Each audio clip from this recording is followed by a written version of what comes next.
Bem-vindos, queridos amigos, ao nosso programa Trechos de Conhecimento. Hoje estudaremos o sétimo e último raio cósmico, Ordem e Organização. Essa é uma energia que estimula a união do espírito com a matéria, revela o lado oculto da vida e a ciência do relacionamento com ele, impulsiona a formação de grupos e os conduz em consonância com o propósito evolutivo. Leva a consciência humana a transcender o personalismo e a fazer parte de uma consciência mais global. Na polaridade evoluída da energia, expressamos o conhecimento oculto da vida, a flexibilidade e o rigor, a expressão de ordem interna e a atividade grupal ordenada. Podemos citar o próprio trigueirinho como expressão maior desta energia. Já na polaridade pouco evoluída, o ser expressa a rigidez, a superstição, a cristalização em aspectos formais, a minúcia exagerada e o separatismo. Vamos iniciar nossa leitura na página 199.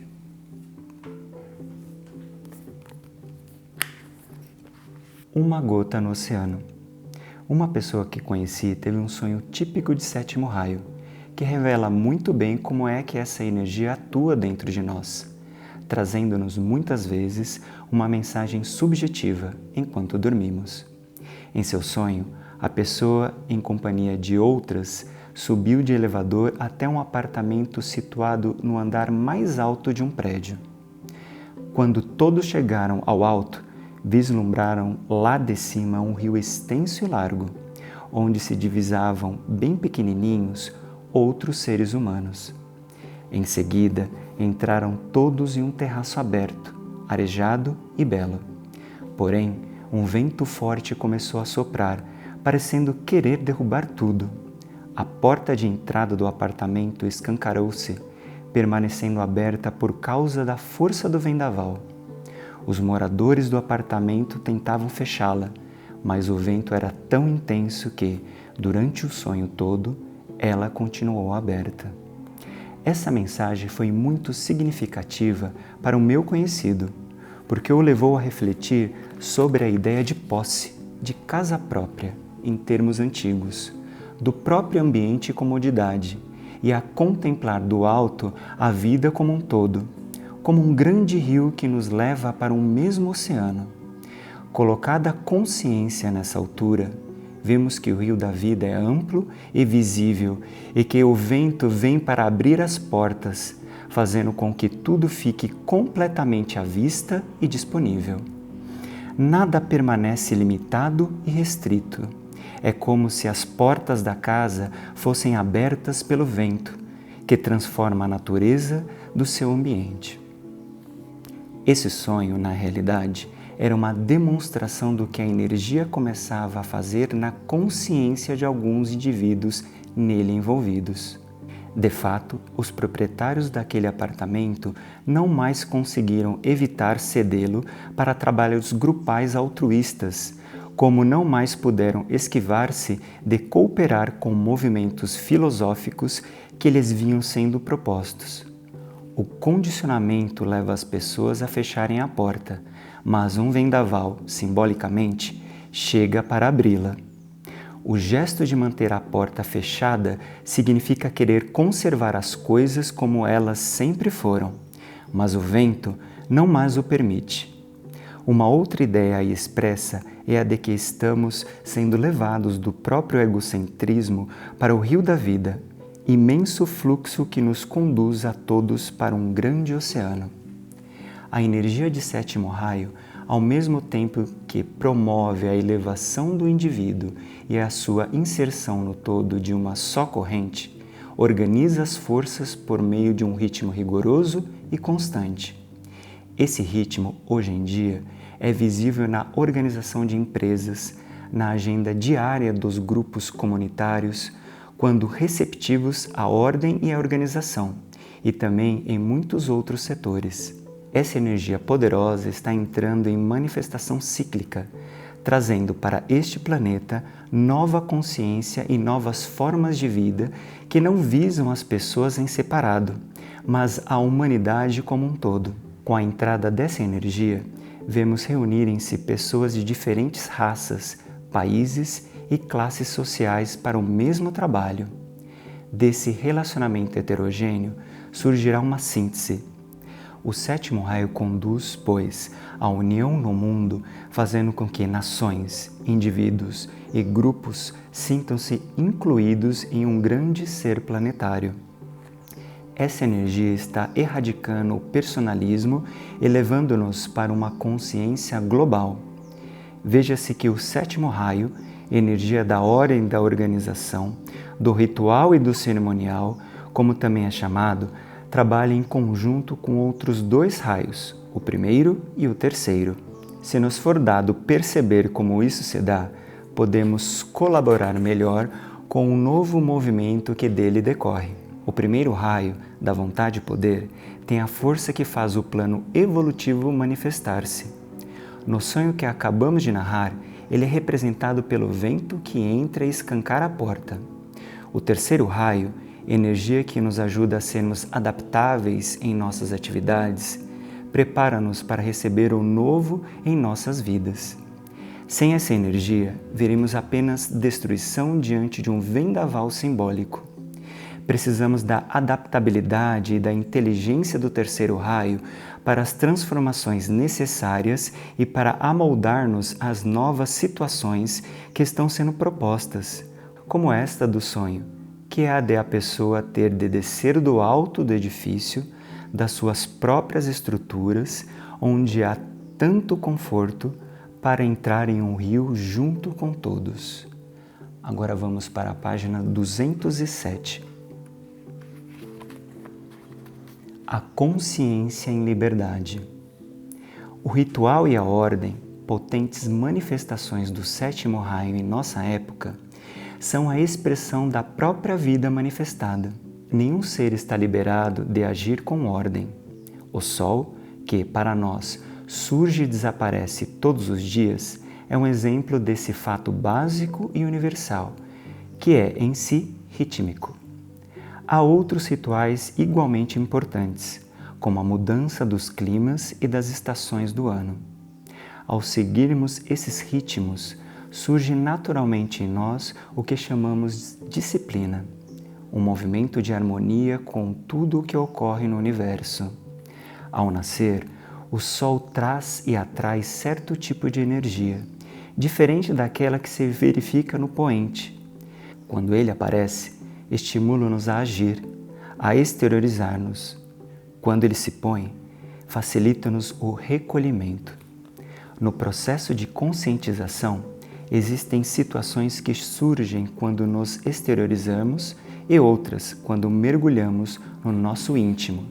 Daí a necessidade de seguirmos os ritmos naturais que favorecem esses 2 tipos de movimento, exteriorização e interiorização. Quando isso não ocorre, ficamos sujeitos a criar ritmos artificiais que prejudicam o nosso relacionamento com o universo. Considerando-se as estações do ano, vemos que no inverno os dias são mais curtos e, no verão, mais longos. Isso deve influir no programa e no equilíbrio de nosso dia. No inverno, talvez seja necessário mais tempo para o sono, e nos meses quentes, pode ser que precisemos dormir menos. Se não conseguirmos esses ritmos básicos ao organizarmos nossa vida, veremos que até a nossa saúde, com o tempo, ficará prejudicada. Há também alimentos adequados para cada estação do ano e, quando importamos comidas de outros climas que estão em outros ciclos e ritmos, criamos um ritual artificial, estranho à conjuntura em que vivemos. Contrariando essa ordem básica, vamos contra ritmos maiores e, desse modo, ciclos mais amplos permanecem desconhecidos para nós. Dia virá em que, neste planeta, a ordem ou cerimonial, expressão do sétimo raio, estará bem clara na consciência e na ação de todos os homens. Outros reinos da natureza, alguns já bem conhecidos do homem, tais como o animal e o vegetal, seguem espontaneamente essa ordem cósmica, porque não têm livre-arbítrio. No homem, a existência única está fazendo a experiência inédita de conceder a um reino da natureza o livre-arbítrio. O resultado positivo disso será evidente nas épocas futuras. Vamos para a página 214. Quanto mais nos dedicamos ao ritual pensando no bem dos outros ou dos grupos, mais nos transformamos em um ponto de atração da pura energia. Porém, se fizermos algo só em benefício próprio, atraímos outros tipos de forças inferiores. Liberamos a alma das atrações terrestres quando dedicamos nossas atividades a uma finalidade altruísta e não criamos expectativas quanto ao seu resultado. O ritual torna-se então simples, direto e puro. Na realidade, a alma não escolhe um trabalho, mas serve, enviando sua energia no setor onde é mais útil. Apenas em nível de personalidade exercemos escolhas, geralmente baseadas em duvidosas preferências individuais. O sétimo raio, como energia da ordem, coloca-nos onde podemos ser mais úteis e aí será o melhor lugar para nós e para o desenvolvimento geral. Mas esse lugar e esse trabalho não são algo que a personalidade possa perceber sozinha. Sem o conhecimento da mente superior, a qual o homem se abre para o devido contato, por meio do ritmo bem ordenado de sua vida. Depois desse ritmo básico ter sido estabelecido, o processo começa a tomar maiores proporções. Contrariamente ao que se possa supor, somos livres quando conseguimos um ritmo interno. Enquanto seguimos impulsos e ritmos artificiais, podemos satisfazer nossos desejos, mas não estamos nos libertando. O sétimo raio, por meio da ordem, leva-nos a descobrir que a libertação está no cerimonial interno, que se reflete na beleza e na harmonia da vida externa a ser restaurada no planeta. A propósito de ritual interno, existe uma antiga história relacionada com os mistérios da vida una. Ela se passa em um templo interno, centro da própria consciência de cada ser. Aí dentro, 7 seres tomam assento ordenadamente, interiorizam-se e, por meio desse trabalho silencioso, constroem. As portas do templo fecham-se, a luz brilha lá dentro, tenuamente. Os 7 permanecem silenciosos e suas formas tornam-se veladas. À medida que o tempo passa, começam a ressoar os sons da vida. A porta do templo abre-se de repente e logo se fecha, em um movimento rítmico, durante aquela cerimônia interna. Cada vez que ela se abre, aumenta o poder dentro do templo e a luz torna-se mais forte, porque, um a um, entram os homens prontos para um novo ritmo, atraídos pela irradiação do 7. Depois, atravessam o vestíbulo e passam diante do 7. Levantam o véu do templo entrando finalmente na vida. O templo aumenta em beleza à medida que outros homens chegam a ele. De dentro soam as palavras: abri a porta para todos os que vêm dos escuros vales da terra e buscam o centro. Assim, o templo será transportado do céu para a terra e sua luz alimentará a essência dos homens e os levará a criar. Os 7 perguntam por que o templo deveria abrir-se para todos.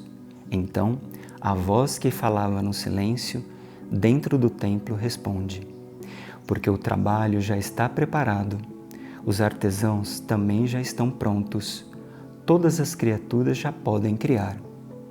Essa história simbólica, segundo o entendido por muitos, indica a intenção das energias de abrir as portas da realização interior para o maior número possível de criaturas.